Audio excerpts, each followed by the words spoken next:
We're still waiting to learn more information after a standoff ended in a deadly officer shooting in Iowa Falls yesterday. A woman told law enforcement a man she'd previously been dating stalking her. Now, the suspect didn't comply with commands. He attempted to flee before police shot and killed him. Stalking affects more than 7.5 million people every year. That's according to the National Stalking Resource Center. Now, 1 in 3 women and 1 in 13 men will suffer from being stalked. Nearly half of victims don't report this to the police. An Iowa senator is working to change that at the state level. Local 5's Larissa Leone reports.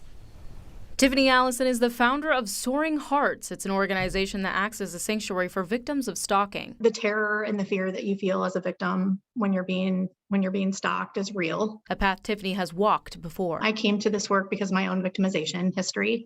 In 2009, I became a victim of domestic violence. It wasn't until about a year later when he almost took my life. According to the National Stalking Resource Center, Tiffany was a part of the 58% of people who sought out legal help for being stalked. She understands why the other 42% of victims have a hard time consulting legal help. Prior to my own victimization, I would tell you that I had a pretty naive view of how the system worked for a victim.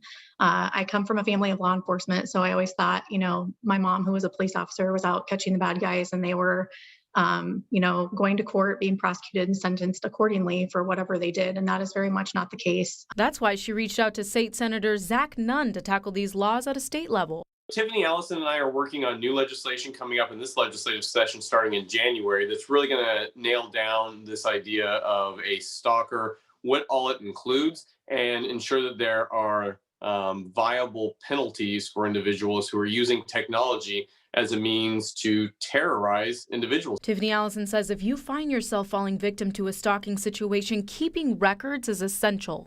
We recommend that you document everything, no matter how small you think it might be, that you are keeping a track record of the things that are happening to you.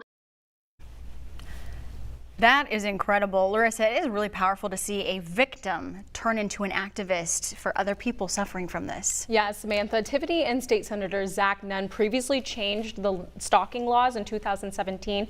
But prior to 2017, victims had to prove in court that they were in fear of bodily injury or death, which was oftentimes hard to prove. With their efforts, they were able to lower the bar of requirements needed to prove a person was stalking you by only needing to prove reasonable fear of being stalked. Big changes here. All right, Larissa, thank you.